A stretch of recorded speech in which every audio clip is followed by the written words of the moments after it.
Hi everyone, this is Johnnyonoes, and I'm playing Mountain Blade Warband version 1.168, and in this Let's Learn episode, I'm going to show you how I go about creating my character in the game. So once you start the game, you hit start game, and then you get into this window here where it has this big paragraph where it talks about noble males and commoners and females. What this is basically saying is that there is a rating in the game called Renown.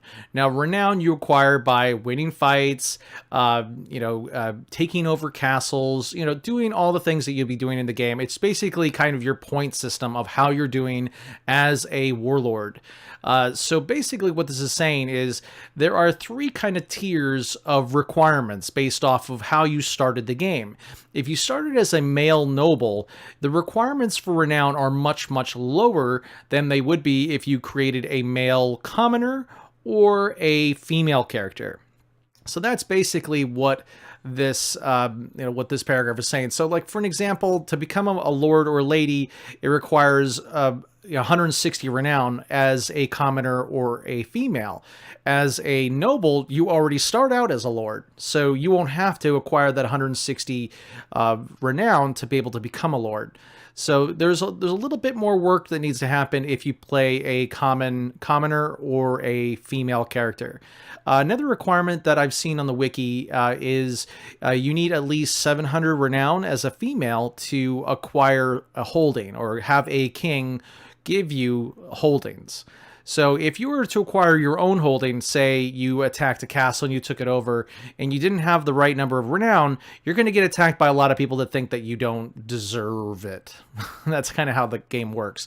So that's all this first paragraph is saying. So if you want a really challenging game, you go with female. If you want a kind of a moderately challenging game, you go with a male commoner. And the way you do that is if you continue, hit male, and hit any one of these selections other than impoverished noble, then you will start as a male commoner. So the male commoner is kind of your midway challenge in the game, and if you want to have an easy game, you play yourself a male noble. And it's not really easy, medium, and hard. It's just how much work in terms of gaining renown do you want to put in before kingdoms are allowed to bring you in as a mercenary, bring you in as a vassal, or give you holdings. In my opinion, it doesn't really matter because over time you're going to get pretty powerful pretty quickly, and the renown that you're getting is going to just add up as you play the game. So really, just pick the kind of character that you want. You want to play female, great. You want to play a male noble, go for it. Just know that that's exactly what this paragraph is saying. That it's harder for females to acquire all the things that we spoke about, and the same goes for common males, and nobles have it the easiest. That's really all that is, so don't let that confuse you right off the bat. So let's go ahead and talk about what kind of stats you start off with when you start the game. So before you even select a male or a female, you start off with some base stats. You have 5 to strength, agility, and charisma, and 4 to intelligence. You also get a list of these proficiencies here: 23 to one-handed weapons, 15 to two-handed weapons, 20 to polearms, 15 to archery, 15 to crossbows, as well as 19 to throwing. You also get riding and leadership. You get +1 on those. And where things start to differ, though, is between whether or not you pick male or female. A male will get strength +1 as well as charisma +1, and a female will get agility +1 and intelligence +1. So let's go ahead into the next selection. After you've chosen a gender, you'll go into this new screen where it says you were born years ago in a land far away. Your father was. Now, if you picked male, this is your opportunity of clicking Impoverished Noble, which will allow you to start the game as noble. If you pick anything else, you'll become a commoner. If you've picked female, it doesn't matter what you pick here. You'll still have the same requirements as any other female, regardless of whether or not you've clicked on noble or not. All right, so the first thing you got to see when you're looking at this table, 2 of these selections, both Noble and Steppe Nomad, have a base as well as a modifier depending on whether you're male or female. So for instance, a male or the Noble base is, +1 to intelligence, +1 to charisma, your riding, leadership, all that good stuff. And then if you have a male character, you'll have an additional +1 to charisma, power strike, weapon mastery, tactics, all that good stuff. And if you picked female, you will have an increase to intelligence, riding, wound treatment, and first aid. So the same goes for the step nomad, where you start with strength, agility, intelligence, riding, and pathfinding. But then if you pick male, you get power draw, horse archery. You're more kind of like an archer. But if you pick a female, you're more of a medic type, where you get wound treatment and first aid. So those are the two that have a base and change based off of whether or not you're male or female. So the way I go about selecting this part is I look at which of these selections give me the party skills that I'm going to actually increase on my main character. So if you want to be like a frontline fighter and you want to have training and whatnot, and if you pick thief, you're basically going to get, stats in looting, which is a party skill that you're not going to add to anyways. So it doesn't really make sense if your idea of what your character is going to be to pick something that is the complete opposite. Like you don't have power strike, you don't have iron flesh. Instead you have power throw, athletics, looting, inventory management. Inventory management is always good and it's always something you should increase, but those first three maybe skills that you may not even increase. So think about what kind of character you want right off the bat and then make your decision. I personally like training and tactics on my main character, which leaves me two options. I can either be a male noble, which get tactics, or a veteran warrior which gets training.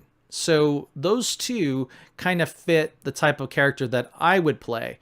Now, depending on if I want to be a noble right off the bat or I want to be a commoner is the next kind of choice I need to make while making a character. I tend to go with a veteran warrior most of the time, but it really depends on what kind of player you want. And you can see all the attributes here in the table to kind of help you make your decision. And please make sure to take a look at the wiki where it has this table available to you. So let's just say you want to play a back-end character or a support character. A female nomad, step nomad, may be a good pick for you, or a female noble might be a good pick for you because they both get wound treatment or first aid. If you want to be kind of more of a bandit, obviously the thief would be a good selection for you, allowing you to get looting as well as being really quick on your feet. And starting with +3 agility is nothing to scoff at either. That's a huge increase in a single attribute that you'll be using quite a bit. If you want to be someone that's quick, that's someone that's more of an agile character rather than a heavy two-handed weapon guy, like the way I like to do it. Another great selection here is the hunter. Unfortunately, though, it gives you 3 party skills. Like I like to try to keep my party skills as lean as possible, but the hunter gives you tracking, pathfinding, and spotting as your 3 party skills that it's going to increase. This will make your warband extremely quick, being able to see guys from far away, as well as being able to track them if you've lost them on the map.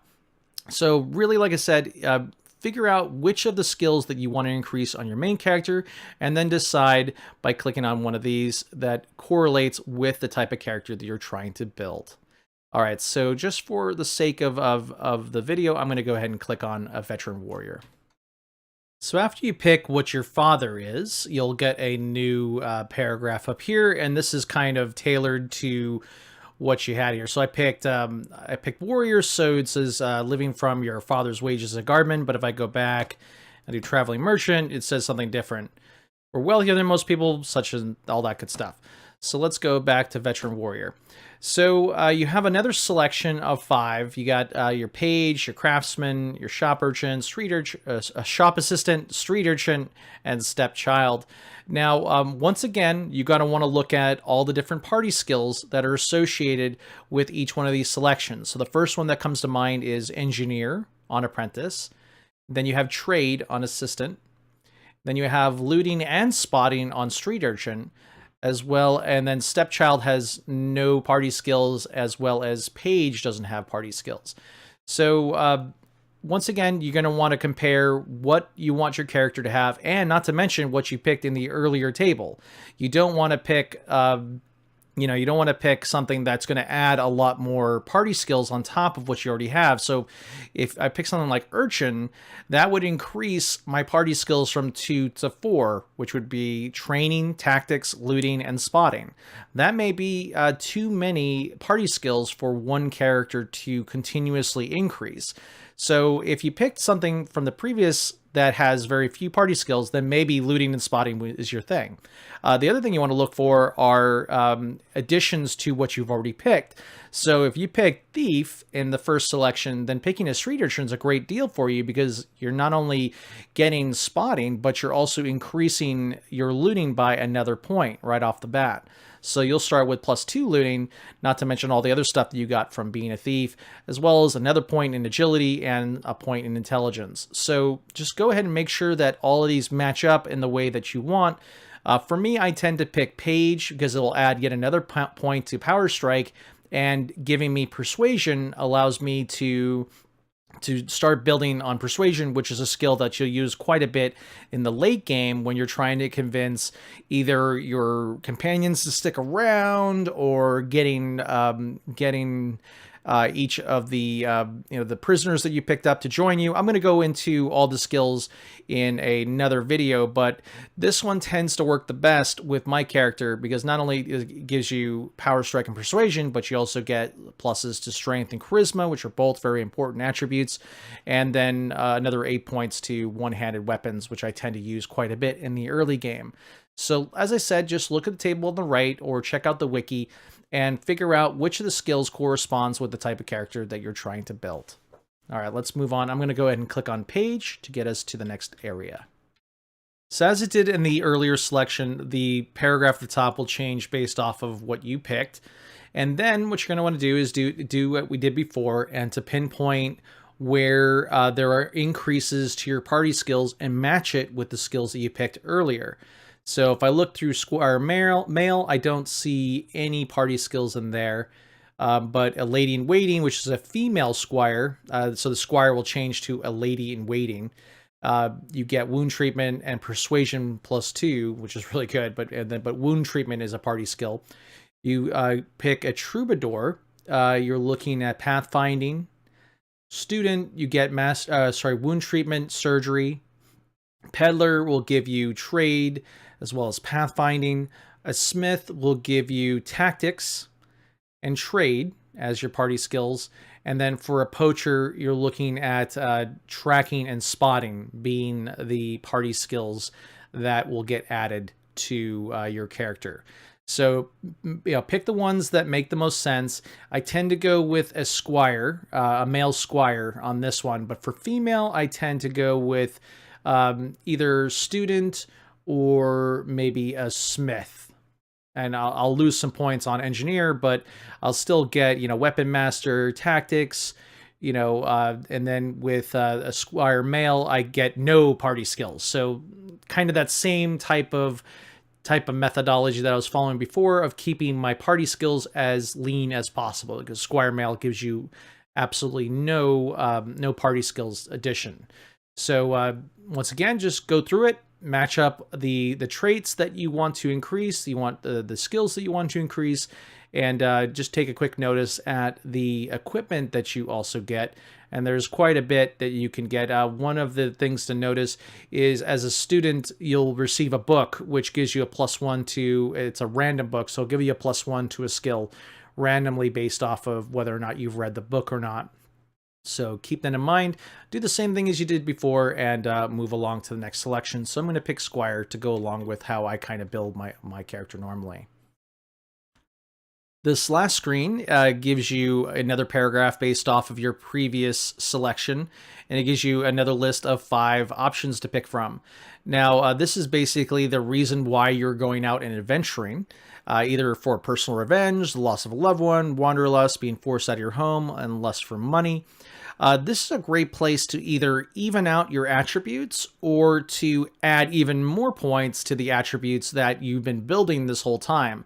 So for me, I like to get more and more strength. I want to start the game off with as high a strength as I possibly can, and then go ahead and I will pick Personal Revenge, which will give you another 2 strength. But if I wanted some more agility, I could easily pick Wanderlust to give me not only just the strength that I've got, but also add to my agility. You also have the loss of a loved one to add to your charisma, which is a great attribute to increase as well. So this one is kind of up in the air. There's only 2 party skills that get introduced at this point. That's in Wanderlust, which gives you pathfinding, and then a lust for money and power, which will give you looting. So those 2, if you have pathfinding and or looting, these would be 2 good picks, which will increase. So like at this point, if I were to have thief and street urchin and lust for money, you're looking at, I think, like 4 points of looting right off the bat, which is pretty awesome. And then, of course, if you wanted to go with a fast warband kind of character, then adding Wanderlust will add to your pathfinding. So all the others are basically personal skills, so like Power Strike from Personal Revenge, or Iron Flesh from the loss of a loved one. All these selections are really good, and it really depends on kind of how you would like to allocate your character. So for me, I'm going to click on Personal Revenge and move on to the last piece of this.